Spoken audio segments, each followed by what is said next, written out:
पीठासीन अधिकारी द्वारा मतदान संग्रहण केंद्र पर सीधे जमा करने वाले प्रपत्रों में से एक प्रपत्र PS05 के इस वर्ष यानी कि वर्ष 2022 के फॉर्मेट को आप कैसे भरेंगे, आइए इस वीडियो में समझा जाए। देखिए, वीडियो शुरू करने से पहले मैं एक इम्पॉर्टेंट पॉइंट आपके साथ में डिस्कस करना चाहता हूं। वो ये है कि अगर आपने PS05 प्रपत्र भरने से संबंधित और भी वीडियो देखे होंगे तो शायद वो अलग अलग राज्यों से संबंधित हो और उन प्रपत्रों में थोड़ा बहुत अंतर रहा होगा, यानी कि कुछ एंट्रियां ऐसी रही होंगी जो एक प्रपत्र में भरी गई होंगी और जब आपने किसी दूसरे राज्य का प्रपत्र देखा होगा तो शायद उसमें वो एंट्री न हो। लेकिन अगर आप उत्तर प्रदेश से संबंधित हैं और आप उत्तर प्रदेश विधानसभा सामान्य निर्वाचन 2022 का मतदान करवा रहे हैं तो आपको यही फॉर्मेट भरना होगा जो आपको स्क्रीन पर दिख रहा है। देखिए, ये PS05 फॉर्मेट है। यहाँ पर लिखा है election commission of India state election 2022। स्पष्ट है कि ये 2022 का फॉर्मेट है। देखिए, ये जो PS05 फॉर्मेट होता है इसे voter turnout report for polling station भी कहा जाता है, यानी कि उस पोलिंग स्टेशन पर जो टोटल वोटर टर्नआउट था उसकी जो रिपोर्ट भरी जाती है वो इस फॉर्मेट पे भरी जाती है। इसके अलावा पीठासीन अधिकारी की डायरी और जो मतपत्र लेखा होता है उसमें भी ये डिटेल होती हैं, लेकिन इसके साथ ही साथ आपको PS05 फॉर्मेट पे भी जो टोटल वोटर टर्नआउट रिपोर्ट होती है वो भरना होता है। देखिए, इसमें जो सबसे पहली एंट्री आपको भरनी है वो है a parliamentary constituency number and name, यानी कि संसदीय निर्वाचन क्षेत्र का नाम व नंबर। आप जिस भी विधानसभा क्षेत्र में चुनाव करवा रहे हैं वो जिस संसदीय निर्वाचन क्षेत्र में आता है उसका नाम और नंबर आपको यहाँ पर लिखना होगा। उदाहरण के तौर पर मैं जिस विधानसभा क्षेत्र में चुनाव करवा रहा हूँ वह 27 चंदौली संसदीय निर्वाचन क्षेत्र में आता है, तो मैं यहाँ पर लिख दूंगा 27 चंदौली। ये संसदीय क्षेत्र का नाम व नंबर है। इसके बाद आपको जो दूसरी एंट्री भरनी है वो है assembly constituency number and name. अब यहाँ पर आपको उस विधानसभा क्षेत्र का नाम और नंबर भरना है जिसके लिए आप चुनाव करवा रहे हैं। तो उदाहरण के तौर पर मैं यहाँ पे लिख देता हूँ 385 अजगरा।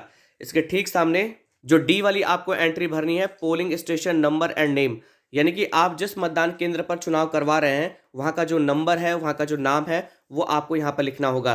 तो उदाहरण के तौर पर मैं यहाँ पर लिख देता हूँ 27 प्राथमिक पाठशाला मवैया कक्ष संख्या 2।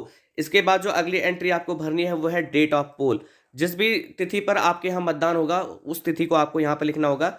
यहाँ पर उदाहरण के तौर पर हम एक तिथि डाल देते हैं। इसके बाद जो दूसरी एंट्री आपको भरनी है वो है number of ballot boxes EVM control unit used. अमूमन सभी बूथों पर एक ही ईवीएम यूज किया जाता है, तो आप यहाँ पर एक संख्या डाल दीजिएगा। तो हम यहाँ पर एक संख्या डाल देते हैं। अब यहाँ पर जो तीसरी एंट्री आपको भरनी है वो है voter turnout, that is ballot papers vote to be found in the ballot boxes EVM as per item 5 of form 16/17C conduct of election rule 1961। देखिए, बैलेट बॉक्सेस में या ईवीएम में जो टोटल वोट कास्ट है या जो आपका form 17C होता है यानी कि 17G जो मतपत्र लेखा होता है उसमें आप देख सकते हैं कि जो टोटल वोट कास्ट होगा उस मतदान केंद्र पर जो टोटल वोट पड़ा होगा उसकी एंट्री आपको आगे लिखनी है, यानी कि कितने पुरुषों ने कुल मतदान किया है वो उसके सामने लिखना है, कितनी महिलाओं ने कुल मतदान किया है उसकी संख्या आपको उसके सामने लिखनी है और उनका जो टोटल है वो आपको नीचे लिखना होगा। यहाँ पर एक और रो बनानी चाहिए थी अन्य की, लेकिन नहीं है, और अगर अन्य में कोई होगा तो आप यहाँ पर अपने हाथ से भी मार्क करके लिख सकते हैं।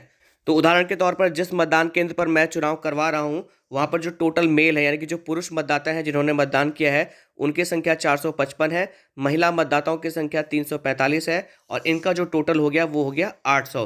तो ये सारी एंट्री हम भर देंगे। इसके बाद जो चौथी एंट्री आपको भरनी है वो है number of tendered ballot papers. तो अगर आपके बूथ पर टेंडर वोट पड़ा होगा तो उसकी संख्या आप आगे लिखेंगे, अदरवाइज आप डैश कर सकते हैं या नील लिख सकते हैं। इसके बाद जो अगली एंट्री आपको भरनी है वो है for state oblique union territories where used of EPICs is mandatory. तो इससे संबंधित दो एंट्री आपको भरनी है। उसमें पांचवी एंट्री है number of voters who were identify with the help of electors photo identity cards EPICs number, यानी कि ऐसे वोटर जिन्होंने इपिक्स से मतदान किया, अपने फोटो पहचान पत्र से मतदान किया है, उनकी संख्या आपको यहाँ पे लिखनी है।